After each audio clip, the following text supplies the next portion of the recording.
Welcome to the podcast and the church scene.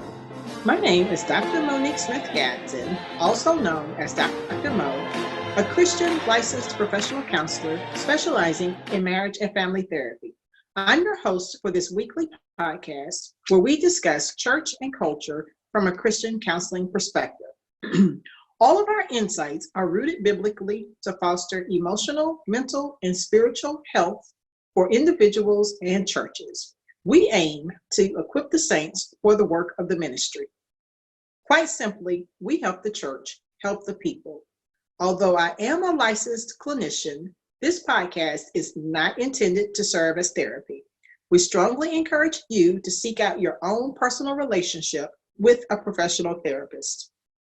Thank you for joining us for this week's episode. Hello, everybody. Thank you for joining us today for our conversation. We have with us today Pastor Watson Jones III from Compassion Baptist Church in Chicago. He's going to be joining us on today.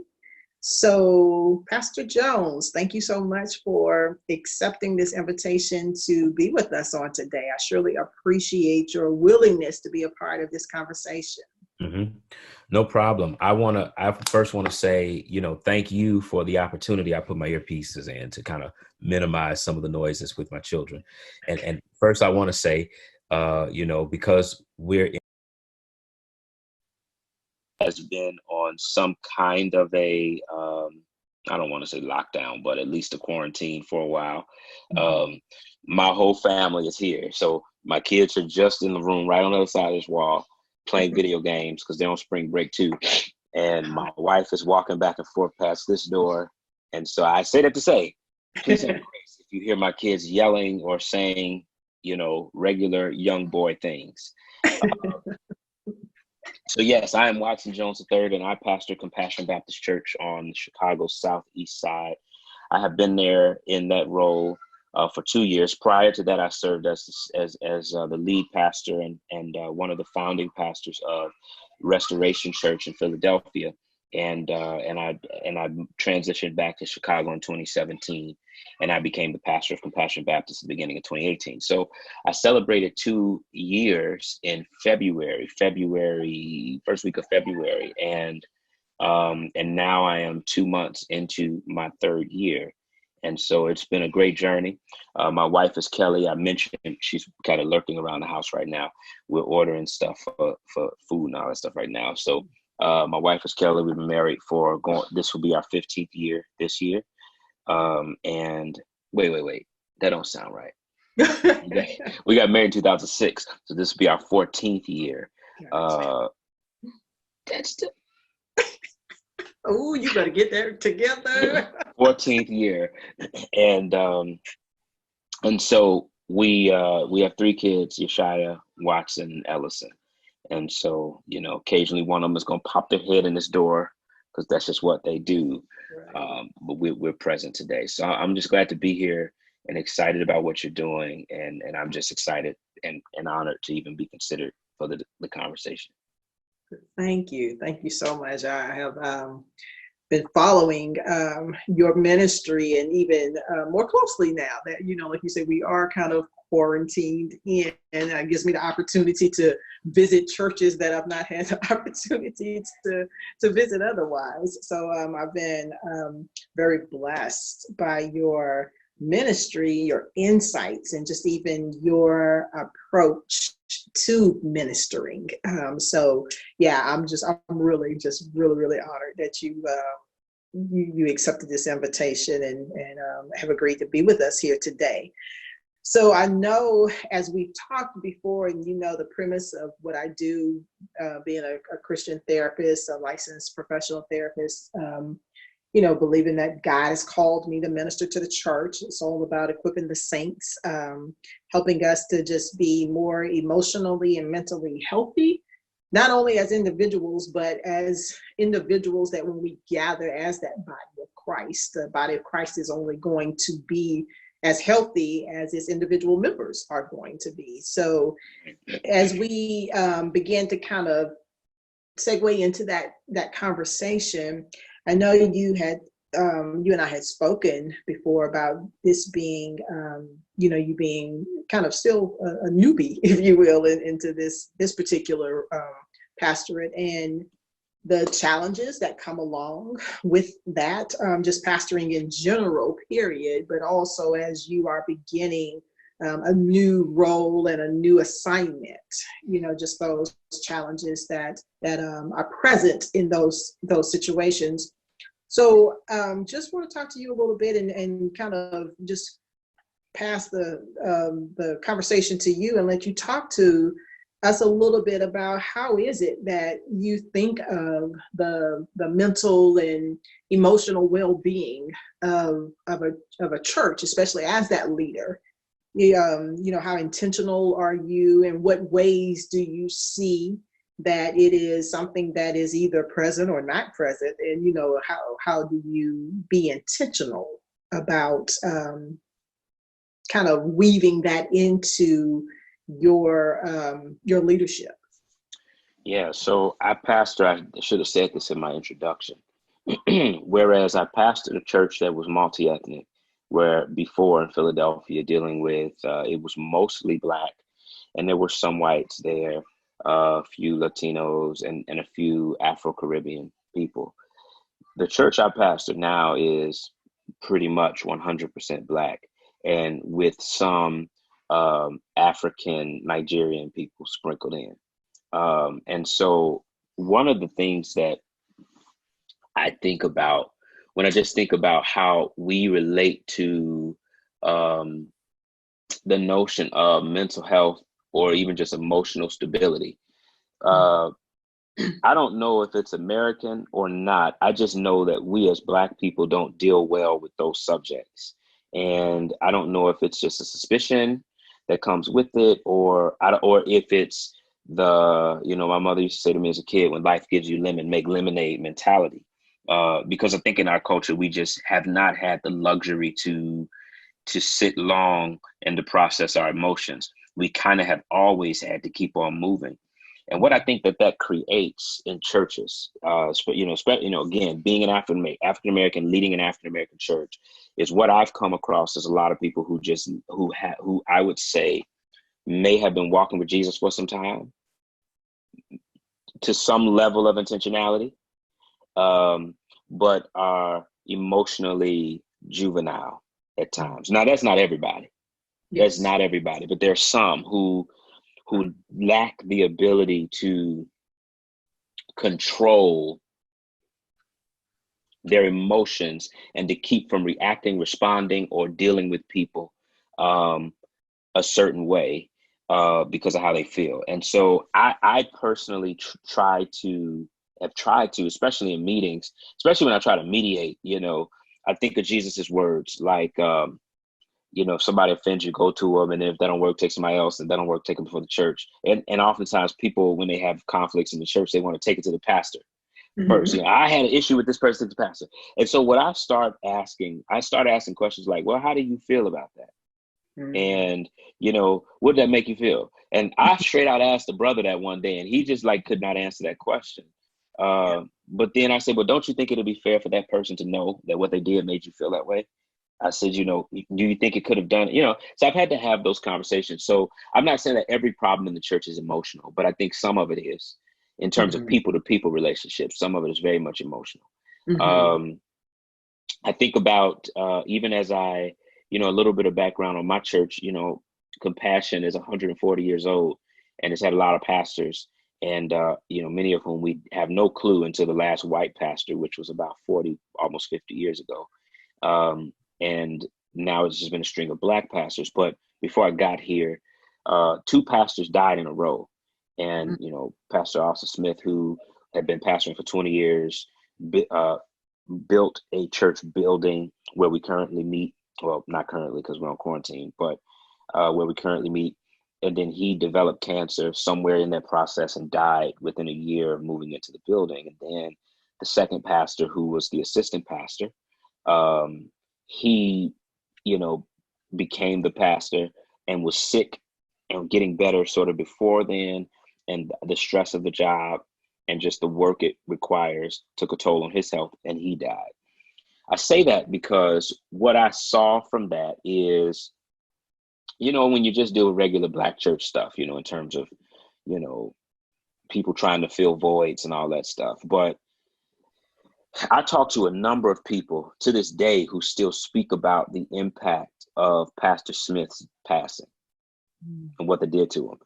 And I never ever tried to like replace him or never pay as much respect to, Alan Foster and Pastor Smith, their leadership before me.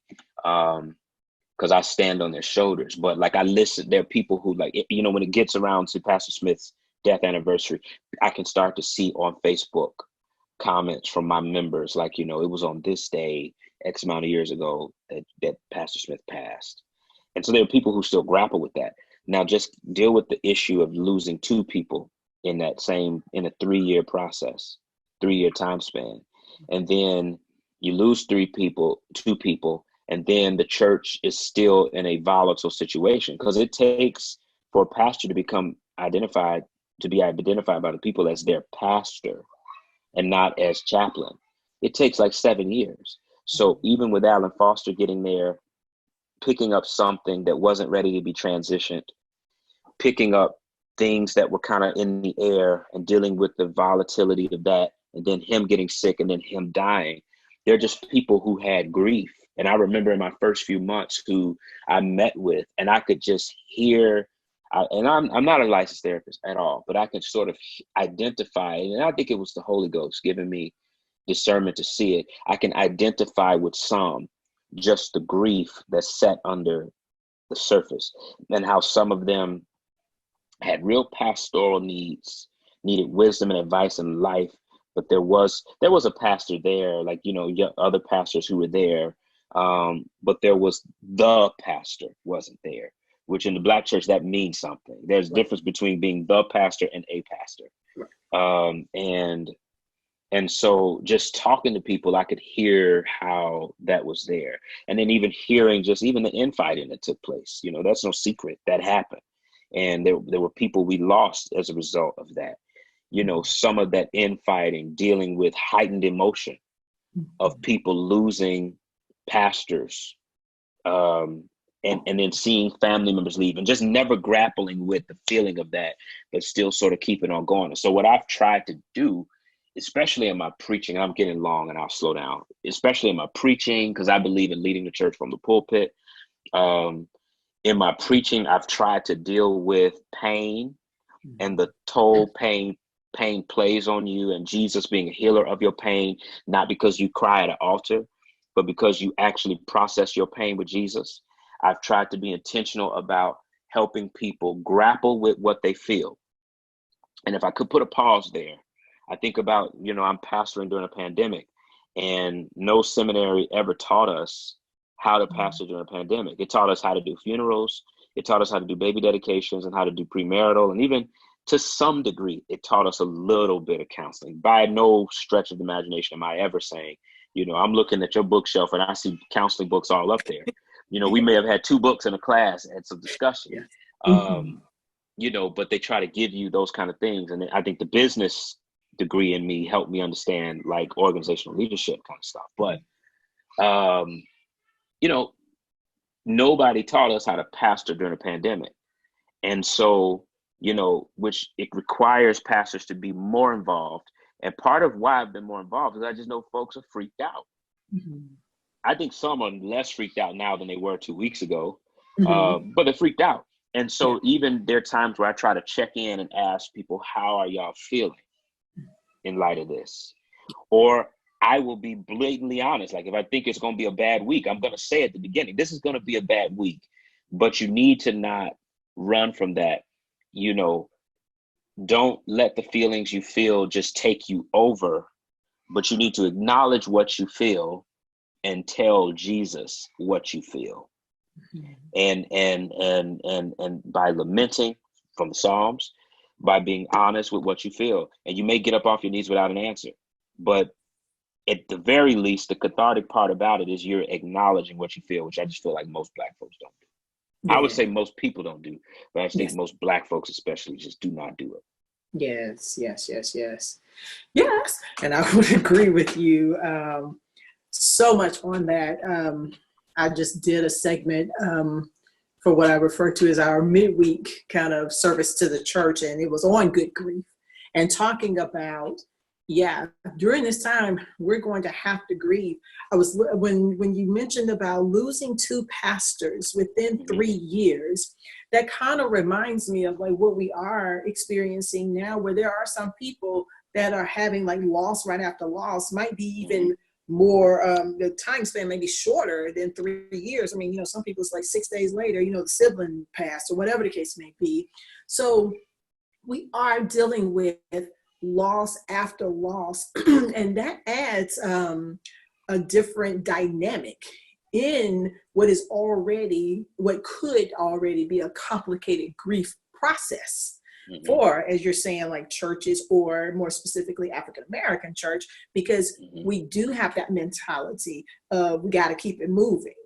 Right. And when you mentioned like a lot of the infighting and the anger, and I remember having someone to share with me once when they had lost their mom, and the siblings had begun to have infighting, as you were saying. And she was like, I just don't understand, because she was telling me about a friend whose family went through the same thing. And she said, why is it that families fall apart at a time when they should be, coming together? And I said, if I could just water it down, of course, there are more factors, but it's possible that when people don't know what to do with all of the emotion that is boiling up, it then boils over.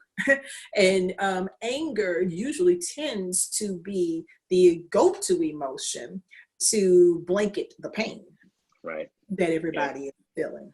I've said that a lot too. Yeah. Mm-hmm. Yeah. So that definitely is wise that you see that, you see that symptomatically in your congregation, and you're stopping to think like, okay, let me help. How do I help them to grapple, with what we're feeling? And that's very uncomfortable. It's a very uncomfortable process, because people, we want to, if we don't want to circumvent it, then it's like, okay, can I just put the accelerator all the way down to the floor and kind of just speed through this, and kind of get through it and get to the other side of it, so I can kind of keep it moving. And, unfortunately, that's just not the healthiest way. It is a way, to deal with it. Not necessarily. Can I add to that? Yes, sir. I think about, like I do a lot of funerals, and and one of the things I notice at funerals, again, I don't know what this is like in other contexts, but it is classic Black church, or at least Black folk. You have a funeral and you have a number of people who come in, family members who wear the darkest sunglasses in the world, and they're in the room, and it's not like there are no bright lights shining on them, but it's a way to hide their tears, which in one sense, I'm like, we know you've been crying because you have these glasses on. And so you're not hiding, but we know. And like, even in my sermons, my funeral sermons, if I'll call them funeral sermons, they're very short. Now, if somebody was not a believer, or if I don't personally know them, I don't put them anywhere. I don't know if they with Jesus. I don't know if they're not, because I'm not God, and I don't know. And even if I knew them in passing, unless I knew them, I ain't saying nothing. So even as I think about their family members and try to memorialize the good I know, one of the things this is a constant refrain in all of my funeral sermons. And I find different ways to say it in each time. And blessedly, most of the texts that I preach tend to lend its way that way, is I say, instead of going to the triumphant side of, well, to be absent from the body is present with the Lord. That's true. And I do get there at times. Or, they in a better place. They ain't suffering now, which is, could be true. I do spend considerable time in a sermon encouraging people to face grief head on. And I describe it like, I said, we try to act like, we try to act like grief ain't there. I said, we try to act like we don't feel it. I said, but it's like a pimple waiting to pop. I said, it's like, your body that has impurities in it, your skin has to eject those impurities. So if you act like it's not there, though, your skin is going to push a nasty whitehead out on your forehead. And you have no choice but to either pop it and let it bleed, or you're just going to continue to deal with the uncomfortable pain of it being on your head. And so I say that as it relates to in all of the funerals that, I'm not a pessimist, but I am more of a realist. I don't believe in peddling people false hope.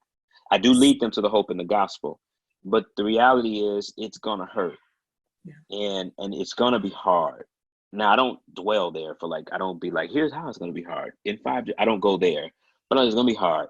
When this is over and the crowd is gone and the shock has worn off, it's going to hurt.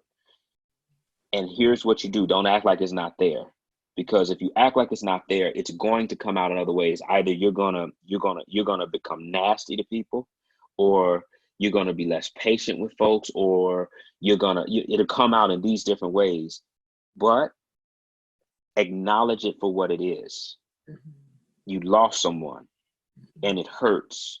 And the thing about casting your cares upon the Lord is that He cares for you enough to know that you hurt and to hear that you hurt, and is willing to carry that pain with you. But don't act like it's not there. Face it head on.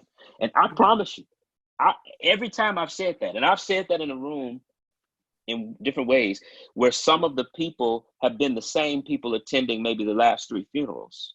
It's not like a lot, but to some.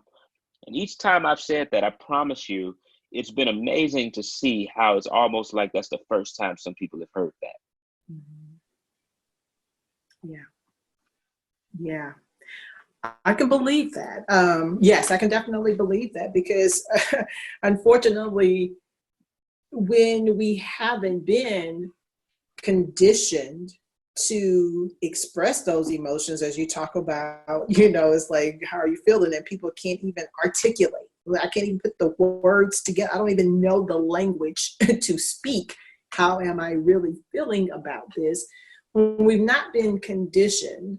And then when our default is going to be to find something to kind of layer on top of that, and keep it moving, then that's what you get, because it's where your word is to be healing. It is to be a way to help bring about and promote emotional wellness. You are literally kind of just chipping away. It's like the long process of having to kind of chip away. So yeah, what ends up happening is that sometimes when people recognize that you might be getting kind of close to one of those feelings, then we kind of have to reinforce our protectiveness. And it's like, oh no, we don't do that, so we're not going to get close there. Whatever we have to do, I'm not letting you get there. So in some cases, it could very well be, people's MO is to just kind of reinforce that and like, no, we don't do this. Or again, if for people who are hearing it like, oh, wow, as if they're hearing it for the first time, it's that chipping away at those layers to get to that, to get to that core emotion. But I'm so excited and just appreciate the fact that, as you say, you're leading from the pulpit, and whether, and I shouldn't even say whether it takes time or not, because it does take time.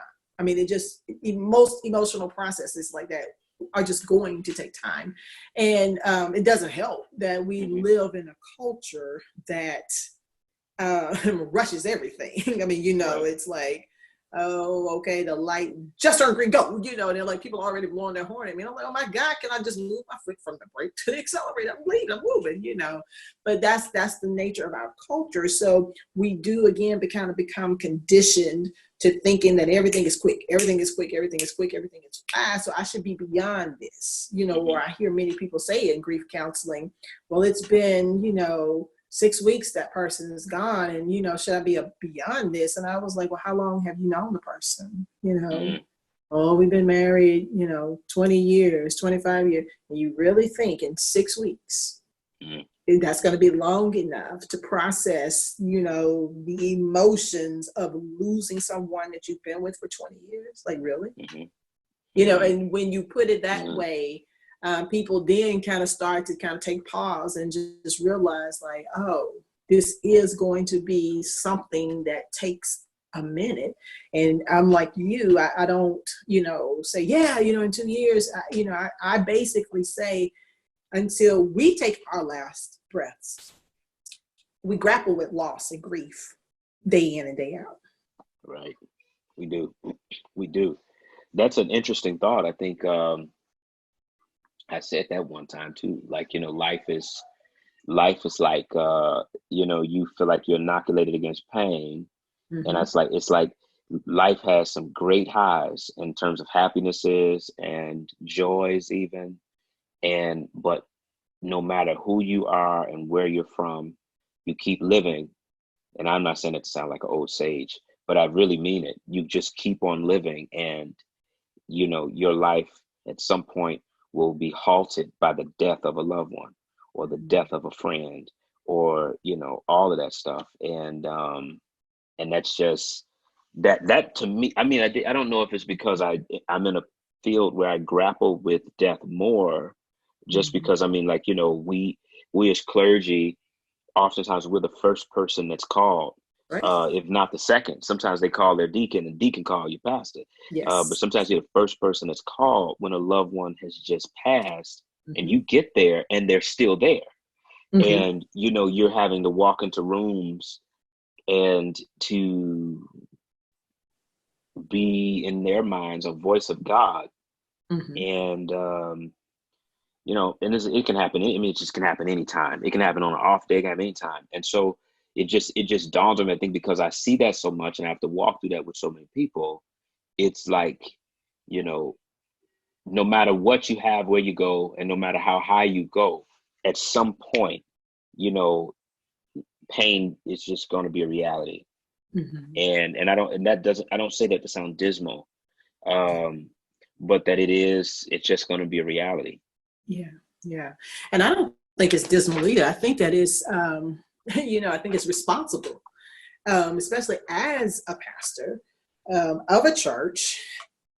Scripture tells us many are going to be the afflictions, so it's like, well, Scripture's telling us this. And if we are hearing messages from our pulpit that counters that, or is not preparing us for that, I mean, I would say it's spiritual negligence. Yeah. To some degree. So yeah. And it doesn't foster a sense of anybody's emotional wellness. I just think it's a strike against. I can say that just from a personal perspective. I remember in my younger day, when, just trying to grow in the faith and everything. And remembered hearing about someone who, had cancer, and was just praying fervently, to the Lord, because that's what we were being told. Like, let's pray that this cancer goes away. If we pray and effectual fervent prayer, the righteous gonna avail much, so we're gonna pray this person's gonna be healed. Okay. So I'm praying that this person's going to be healed, and the person dies. And I struggled for a long time, and my internal struggle was more so, God, do I not have faith? I mean, I really thought that I really believed that you could, like, heal this person from this cancer, and, they died. And I struggled for a long time, with that, really beating myself up and really saying to myself, like, okay, well, I'm not faithful, or I don't even have the mustard seed faith, and I struggled with that for the longest, until I talked to a really good friend who is a pastor still to this day, was at that time too, and really, began to just kind of give me a bigger picture perspective of that. And I mean, and even not that it only helped me to grow spiritually, but it really helped my mental health, because I mean, I literally was taking that as a charge against myself. Like, I had some role in the fact that this person was not going to be healed. And then, started thinking like, oh my God, maybe I shouldn't pray for people because I don't have enough faith. And I struggled with that. You know what I mean? So I say that to say that that's why I believe that, for you, I don't think it is dismal. I think that if people think it's dismal, it's because people want to live in the happy-go-lucky kind of bubble, Right. kind of the Pollyanna, and that's just not the world in which we live. And I just feel that, in whatever kind of role of leadership, if it's pastoral or if it's parental, Right. we have to prepare those that we are leading for what life is, as you just said, ultimately going to bring us, which is going to be some Absolutely. pain through some loss. Absolutely. Absolutely. Absolutely. Yeah. I also wanted to just hit on one other thing that you had mentioned before when you were talking about this being the process of trying to help your congregation grapple with what they're feeling and knowing that this is not necessarily what is our norm to deal with and express our emotions, or even have to stop and think about how it is that we really do feel. So how has that been going? I noticed you were saying, this is what you're doing. And we Right. both have already acknowledged that these processes take a moment and people are kind of like, huh? Or they're hearing it for the first time, knowing that you've only been there for a short time. And Right. understanding what it is that you are to accomplish, and knowing that you very well may not see some of the fruit of that for a little bit. That's understandable. Right. But just from where you sit, pastoral perspective, how do you feel that's kind of coming? I think for some, okay, so when I first taught the curriculum, I didn't have a curriculum, it's too expensive. So I bought the book and just bought books had people pay for the books. And we taught the books. Firstly, that was the most packed of a Bible study we ever had in my Wow. time, and even since, because I think, and part of it, I guess I was preaching alongside of it too, dealing with healing from pain. So I think it struck a chord. And I mean, them rooms were packed. I mean, like, to the point where people wanted to record them. And I said, no, because I'm teaching somebody else's material. It's illegal. I said, so we're not going to record it. We're discussing his book, and it's just a bunch of y'all in this room. But we did but one of the things, so I think it depends on the person. I remember I asked it to a guy in the church, and he almost didn't know how to answer it and got nowhere with it. In fact, I tried to lead in that way, and I can't say so much. I don't want to reveal who the guy is if people ever hear it. But I tried to lead it, and he kind of like, I ain't feel no kind of hurt from it. And I could clearly tell he did, from the offense that, because he referenced it. He's like, I felt offended by this, this, and this. Now, he didn't say offended. He says, when this happened to me, this, and this happened from these people. And da, da, da, da. I said, well, how'd you feel about that? Well, I ain't feel nothing about it. I went on about it. And I was like, well, you felt something because you mentioned it and it caused you to react this way. So it was a dud on him. But what I've seen is, I think about it, I probably have seen more promise. I don't want to say fruit. I just say promise from women than I have from the men, which women constitute most churches. And in my case, that's no difference here. We're not the exception. We have a lot of women in our church. I probably have seen it among more women than anything when I've counseled women through a number of things. And, for example, someone may have an issue with a sister or a brother or a son or a husband, and they're asking my advice. And I sometimes am sitting there like a deer in the headlights because I legitimately don't know what they're asking me, and I don't know what to say. And you also think about, what if you say the wrong thing, and then the person that they blame it all on you, then that person want to come talk to you. So it's just like, oh, I don't know. And so I end up, it's always really weird because it usually is about how they ended up feeling about how somebody treated them, either in the church or outside the church. And so I say to them, well, how did what they did make you feel? And they'll say, well, I felt maybe nothing nuanced, but I felt this. I felt offended. I felt hurt. And I say, well, maybe you should tell them that.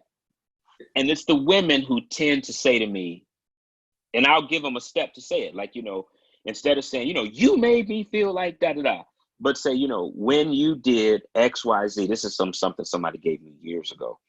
When you made me feel, and I do this in my premarital counseling too. When you did this, it made me feel this. Mm-hmm. And, and I say to them, and then I kind of pause that statement and I say, when you tell them how what they did made you feel, or when you don't start off with like, you did in an accusatory tone, but how what they did made you react first, unless, and I actually say this, unless the person you're talking to is a jerk, then that's a whole nother conversation. Nobody really wants to make you feel whatever you felt. Most people don't. And so when you address that, and then I tell them to address it out of context. What I mean by that is not in the context of a fight or an argument, but outside of, any of that. Maybe a few days later when it's kind of blown down and, you go back and, it feels normal. You say, hey, when you said it made me feel, and then ask them, did you intend that? And so what I'm trying to do in those points is to get them to, again, acknowledge that, to your point, like I've actually used that very statement because I had a therapist in Philly who said this to me about me, that Watson, your anger is your secondary emotion. It is not. She says, I notice you're either happy, angry, or mad, or sad, or something like that. She says, and anger is a secondary emotion. I promise I need to send her a check because I have said that 50 times.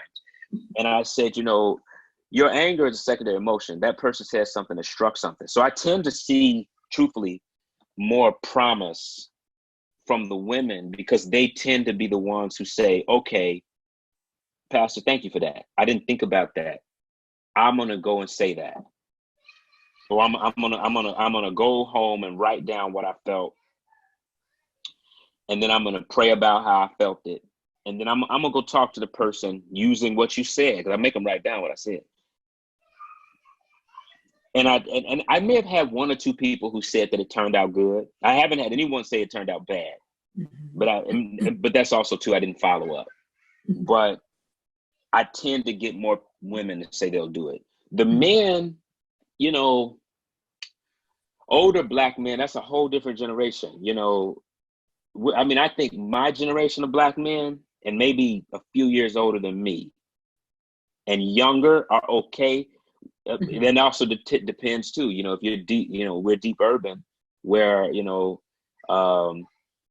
we're deep urban. And so we're conditioned to, my wife talks about how my face just sort of grimaces sort of in a resting space. Like I could just be looking and just kind of have an intense look. And, I'm a shorter man. And so, as a growing up in Chicago, you had to look tough and not look shaken in order to keep the crazies off you. Or you just had to be willing to go there fast. You had to be able to, you didn't have time to emote and feel your feelings. You had to be willing to go from 0 to 60 on somebody in a New York minute.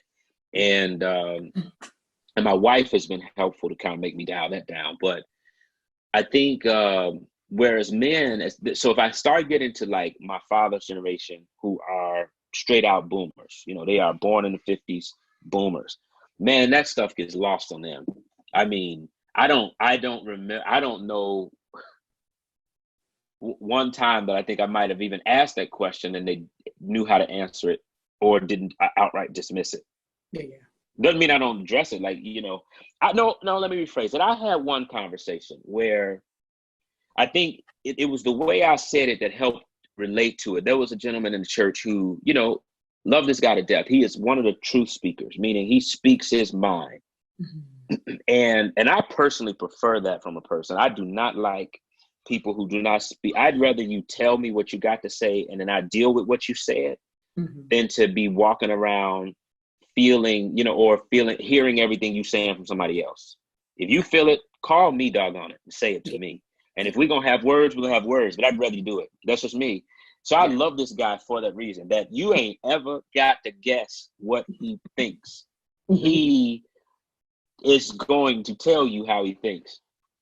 And I think one day it connected with him. One time when I said, I think I related it in a meeting where I was talking about myself. And I said, growing up in Chicago, Okay, he grew up in Chicago. Maybe a different time, but he grew up in Chicago, which is not the case of a lot of older Black men. They grew up in the South.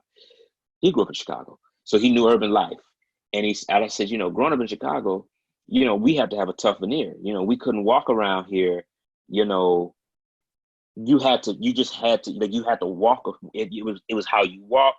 It was how you spoke. It was how you nodded to say hello. And if somebody entered your space, you could not cower. You had to deal with it a certain way. And so you learned to be very brash and direct. And it's like, and then I said, but I want you to know that how we react in that brashness, even in our honesty, is still dysfunctional, because we're not treating people the way we really want to be treated. We're treating them a certain way to keep them pushed back. And he actually got it. That was the first time I'd ever seen that happen. Yeah. But again, that was the first time. And he was like, and I think it's because I've tied it to the narrative of an urban Black man, even though he grew up at a different time than me, as an urban Black man, and what that does to the psyche of a Black man. Yeah. And then how even if you get saved, you go to church, that doesn't change. It's still there. Yeah. And the moment you're dealing with people. Yeah. So to answer your question, I've seen more promise with Black women, with the women, than I have with the men. Yeah. Men. Yeah. That's not necessarily surprising. I was just even lecturing with my students in the family systems class that I teach in. Oh man, yeah, we were just talking about the conditioning of males, and but even the theory surrounded how things can be facilitated better in a home or a group if the male is emotionally available and present. So we just had this big conversation about how does that look? Where does it start? How do we do better about conditioning our men? Because it is such a crucial point. And I already will tell you now, we will have that conversation separately on this podcast, because I'm so passionate about, especially our Black men. I think I'm between two brothers. So that's what I grew up, that male interaction. And I've always been very passionate about our Black men, and especially their emotional and mental health. So we definitely will have a comeback, and we're going to talk about that. Let me know. I got some thoughts on that. Yes, sir. Yes, sir. We probably could do a week-long revival kind of series. Right. Week 1, Black men in their 20s and their emotions. Week 2, Black men in their 30s. Yeah. Exactly. But that's good. I'm glad to hear you say that you do see the promise, although be it is more so in the women than the men. And of course, even though you have more women present, then it's probably, even statistically, might be why that's going to happen as well too. But I'm just excited about the fact, being the Christian therapist, to see you as pastor of a predominantly African-American church lead in the pulpit, and being very intentional and very attentive to the emotional and mental well-being of your congregation. That just makes me, just like say hallelujah. We're getting there. We are getting there. I've been in this game for quite some time. So, for when I first started as a therapist, it was more of a rigidity in the Black church, concerning counseling, or even the whole mental and emotional health aspect. I even did a presentation once about even the messages that come from the pulpit, how that impedes, emotional and mental health. So it's been just so exciting to know that, God, who has called you to it, is faithful, for me to have, asked him when he called me to this work years ago, like, man, we don't do this. Like, we don't do this in our churches and in our communities. But so I'm so grateful to see how things have evolved over time, and how we have been able to kind of massage our way into churches, and I've been on a church's staff for 16 years up to last year when my season was up. And so, that even surprises people to have that kind of longevity, on the staff of a Black church as a mental health clinician. Right. So it was exciting to be in that position, to be able to see over the years how things have begun to kind of melt away and relax and evolve a little bit. So that's really exciting. Can I add on something? And I won't go long, because I know you're about to ask another question. No. I think for me, because I don't want to give the illusion that I'm enlightened or anything like that, because I think for me, it's still been a journey, just because, I think of I think there are two things that were defining for me that made me consider it. When I was planting a church, I was going through a residency program with Epiphany Fellowship and Fellowship Associates of Little Rock, Arkansas. And they had us read Pete Scazzero's book. And I remember we did this program, this exercise, where it was actually, the exercise was very traumatic, just in terms of, but it was intended to force us to grapple with fears, to grapple with how much our parents really shaped us to who we are. And I mean, I saw grown men in there crying. Now, I don't say this in boldness. I didn't cry. Not out of it is very difficult to make me cry. And there's very few things that get me there. And that's probably an issue I have, I'll be honest. It's probably something that keeps that. But if I can listen to a song, for some reason, Kelly will tell you this, there are songs I can listen to that she actually saw, I showed a little bit of vulnerability. It's like some songs I cannot listen to because there's songs that I can listen to that will hands down bring me to tears. And I was like, okay, I can't listen to this song no more. But I think it's that experience. Now, even though I didn't cry, it didn't mean I didn't feel it. It kind of shocked me to a point where I remember getting on the phone, calling my wife from the backwoods of Arkansas and telling her, I think I'm emotionally dysfunctional, and just how much of an epiphany that was for me. I was I think I'm emotionally dysfunctional. And I said, and it just never occurred to me. I've always tended to be the one who reacts in crisis just like that. I don't know if that I think that's what helps me to be able to be there in those tough times. I don't, I feel it after, but during it, I don't feel it. And I think I'm not saying I don't feel the empathy for the people going through. I feel that, but I'm able to sort of Rudyard Kipling's word, if you can keep your head when all about you are losing theirs and blame it on you. That's me. But I think I remember calling her, I am emotionally dysfunctional. And she was just listening, probably praising God that I got to that point. And I said, there are all of these emotions that I've never even heard of.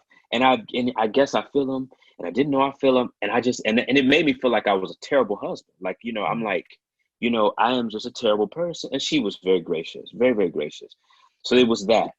And then my wife's journey in terms of just learning it. And I gave her permission years ago with me to ask me, and we've had to modify that, to ask me how you feeling questions. I've had to modify that because, she'll ask a lot of follow-ups and, a lot of, questions around that. And I'm like, okay, look, I can only take so much of that in one sitting. You can't ask me all that. It gets exhausting. So I said, let's start here. And then after that, it gets too much.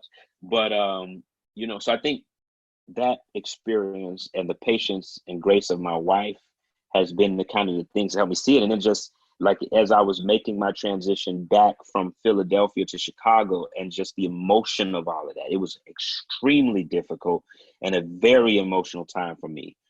And just that time was the first time that I went into counseling as a grown man. And, it didn't last long because we were moving, and just that process. And I better never forget that woman saying to me, your emotions tend to be this, or this, and you tend to react here. When you ain't happy and something makes you feel something, you get angry. And I was just well, that's how you're supposed to act. I don't know. And and I said to her, I said, I am a black man. I never forget this. I am a black man in America. They shooting black men dead. I don't have the audacity and the time. And she just like sat back like, why are you? It was just bizarre. And it was such an amazing epiphany. But anyway, it was like those three things that made me see that Black folks have, everybody has trauma. Everybody has trauma. And you're not shielded from trauma, but everybody has trauma. But in the Black church, we have trauma. And Joyce DeGrasse talks about this, that, we have historical trauma, and not just from slavery. I mean, I think that's huge trauma as Black people that plague us to this day. But I think even in terms of how we as Black parents deal with our kids, it just all compounds and gets passed down from generation. And then now you have people who just don't know how to process it in church and outside of church. And so I think that those three things, I actually mentioned four, have kind of helped me to at least consider it and to acknowledge it. The thing I have to be careful though is to not diminish the role sin plays in it, in terms of not necessarily just sin being done to you and it's shaping you, but know when you are actually in sin, that your emotions might have made you react a certain way, but you still need to acknowledge that you sinned against this person and you sinned against God. And so, that's been the corrective for me, but yeah. Mm-hmm. Yeah. Wow.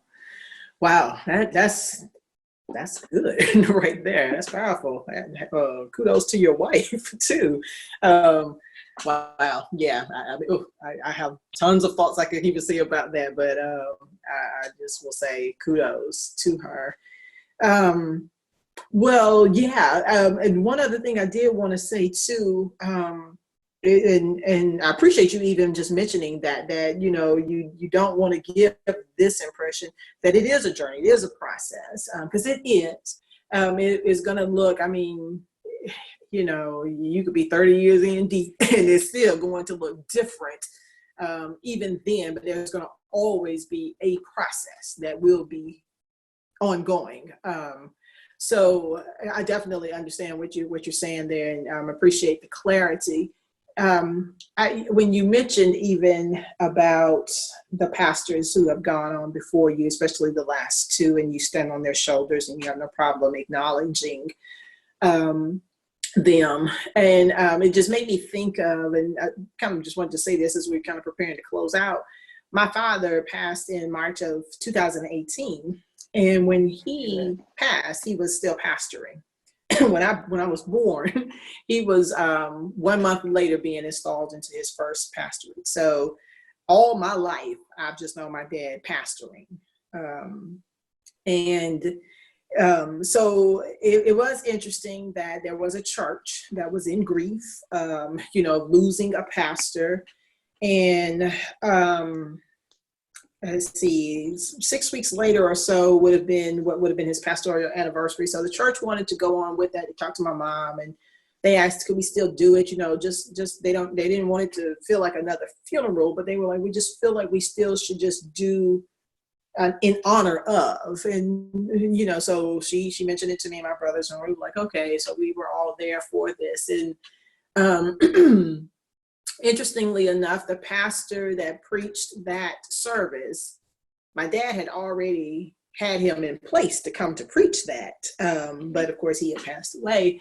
So the beauty in God's sovereignty is that providential Sunday, that Sunday, the pastor that preached that particular service was a pastor who came in behind a pastor who passed. Mm. So he was able to speak to the church, how he tried to attend to the church's grief, not saying I'm here now, as new sheriff in town kind of a mentality, but really tried to shepherd the flock through that grieving period that he knew, that they were dealing with at that time.